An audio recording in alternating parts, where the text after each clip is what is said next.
I have this scene that, again, it's those knots that we're gonna be working on, and I'm gonna add some procedural shaders, like I'm gonna use mental ray and like explain some lighting techniques. One thing, whenever you open the new Maya 2016, it usually starts with viewport 2.0, which is more like the high resolution rendering viewport for real-time render. You need to switch it to the default viewport so you can actually move around faster and like model. A lot of things are disabled in when you're working with viewport 2.0. They're like they seem like the Maya is starting to be buggy, but it's because it's in that viewport you can't really do much. So just always switch to legacy. Also, there's some new stuff in the render settings, and I will explain, later on what the differences are and what's added. The best thing that is added is the color management, that now we can actually immediately plug it in with not too much work. So I'll explain what this means. Before, we had to like really set up every material and every like object to be color managed separately. So I'm going to go to open mental ray, and under the quality, if you don't press this button, you have like a very small section of attributes. If you turn this on, then it's actually I was panicking before. I said, where's all the stuff? So you have to turn this on, and then go and under this area we have all the sampling area, which I'm going to explain later, and they added some new materials here. The Mila material is very good. I've been kind of working on it, so I'll show you guys later on in this quarter. There's filtering into the advanced. Sorry. So where is this?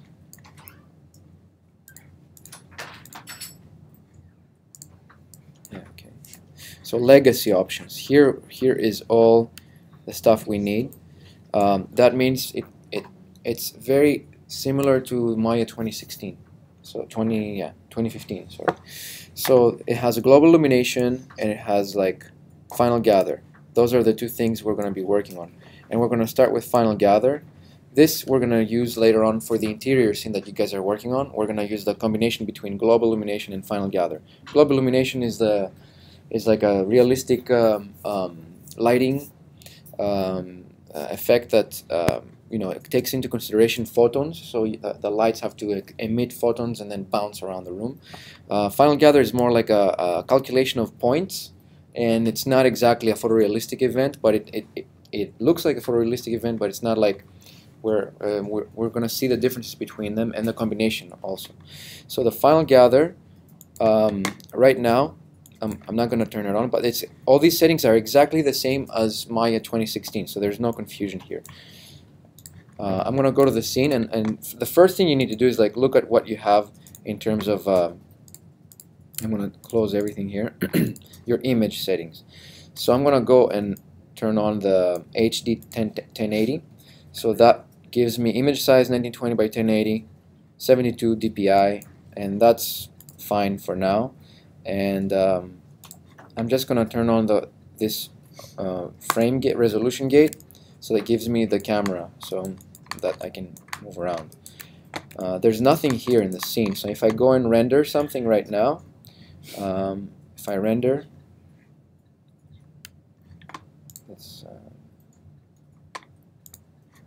so I will have this scene with no lights, no shadows. We have like the shadows are casted on the objects, and that's, I explained before, the reason we have a light is because that light is enabled. A default light is enabled. If I turn this off, then I have nothing in the scene. There's no light, not even the generic Maya light. So that's all pitch black now. So what I'm trying to do here is create a scene with like a wooden, floor, and I'm going to create like an object that they call those objects Gobo objects. They're like cardboard cutouts that people use in studios to create an atmosphere. So I found like a grid, and I can actually go ahead. Let me close this.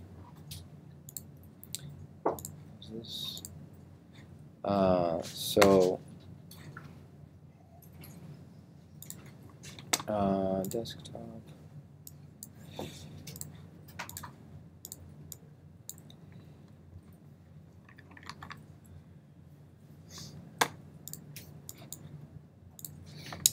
So I found everything I find that is going to be textures or like or like HDRs are going to be in the source images folder.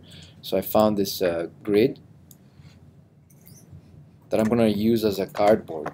Now this to set it up, I'm going to double click and unlock the layer. So what I need to do is like imagine that I want this to be a grid, and all the black lines are going to be the actual material, the grid, and then all the white should be transparent. So if I want to create a material like that in Maya, a texture actually like that in Maya, I should just what I need to do is to create an alpha channel. There's no alpha here, so I'm gonna copy this. So that could be anything. It could be like a branch of a tree. So make sure that the branch and the leaves are all black and everything else is white. So what you need to use as opaque is going to be black, and then everything that is going to be transparent is going to be white. So I'm going to Command A, Command C to copy all this and go to the channels and create a new channel, so a new alpha channel. So the alpha channel doesn't contain anything, so I'm going to click it and then paste this image in there. So I pasted the same thing, I didn't do anything. So maybe basically what happens now is like the alpha channel says if this is the same as the alpha channel, then the opaque is going to be the white. So if I go to the alpha channel and invert it, so the opaque area is now going to be the black. So that way, if I go to, I'm going to save this as a TGA. And again, I'm going to go to and save it in there in my folder again.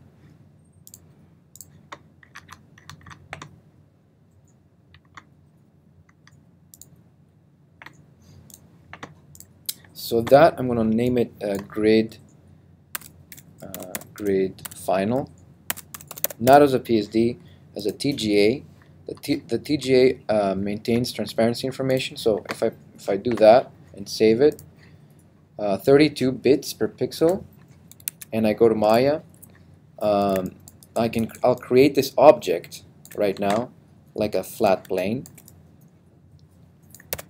and move it up, and I'm going to translate it and then rotate it. I'm going to hold down the J key to just make it 90 degrees. So let me bring this grid. I think that grid is it's a square, so I'm going to just make this 30 by 30. I think so. I mean, you can always like go back and see what this image size is, so you can get the aspect ratio. That's a perfect square. So I'm going to bring this grid in. So I'm going to just use a flat material, assign new material, and that's going to be just a Lambert material. Maya, Lambert. So that would be like a grid, Gobo grid 01.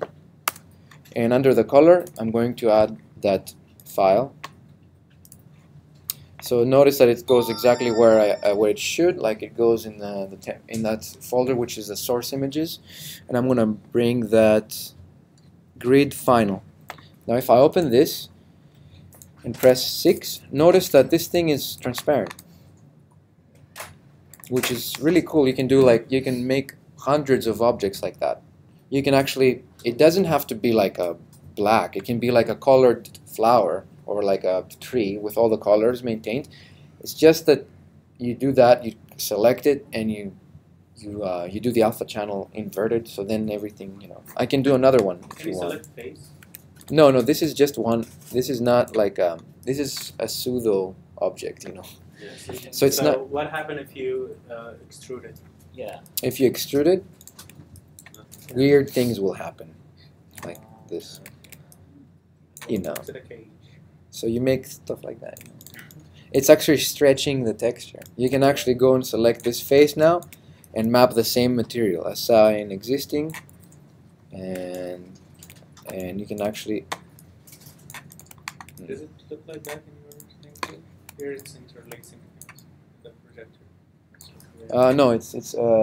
No, no, it looks perfect here. It's not pattern. No, it's like it looks like that. Okay. Yeah. So let me do a UV here. Planar map. So we want the Z.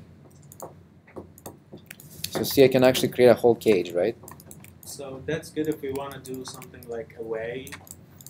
Yeah, Like yeah. trees or No, whatever, like you can just do like anything. Yeah. just in the distance. Many things. Like this would look like a cage from far away, and it's nothing. It's just a box with you know, like if you put it like far away from the camera, you can even create a whole building with transparent windows and you know. So in a way, you can create a lot of background props. What I'm gonna do now though is like I'm gonna use this as I'm gonna do this for a second as a sort of a lighting a cardboard behind the light, in front of the light. So it creates all these are gonna become shadows. So basically the mental ray, if you're on mental ray and you use ray traced shadows, anything that is open, even as delicate, it can be an extremely paper cut, you know, thin structure. All of that is going to it's going to articulate it as shadows. So everything the light sees as opaque, it's going to like stop there and you know, and cast everything else. So you'll understand while I'm doing this. I'm going to add the light right now. So let me just place that so we never see it. So it's like further away from the objects. I'm going to sort of like make it a little bit. It takes a little time to figure out where exactly, how close to the light or how far.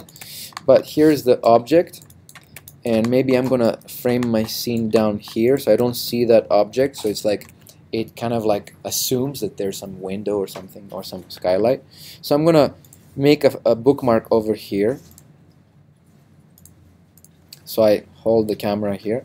Now I'm gonna create a spotlight. Nothing is happening yet. I mean, I'll have to create a light first. So create a spotlight, and here's a spotlight. Again, if you want to scale the spotlight, you want to go to the object display and just scale 5 times, let's say, and then I'm going to go and say look through selected. So it's easier for me to move the light. I can go and say look through selected. So here's the light, and I'm going to move it behind that object, something like that. Now I'm going to give the light a couple of settings, like change the settings. I'm going to go to the spotlight attributes, maybe a little bit of yellow as a color, and then I want to do a quadratic decay. If I press 7, notice that the light doesn't reach because it's a quadratic, it has decay and it's quadratic, it doesn't reach my subject. Let me turn off the grid. So I'm going to increase the intensity. Let's say 100, nothing here. Let's say 1000, a little bit. So let me make it also a little bit larger, and then create like a penumbra, and a little bit of drop off.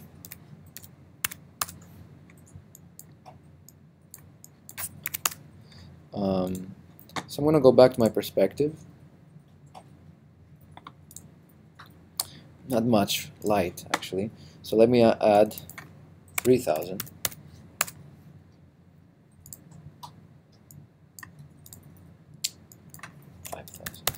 Okay, let's start with that, and I'm gonna go and look at my render.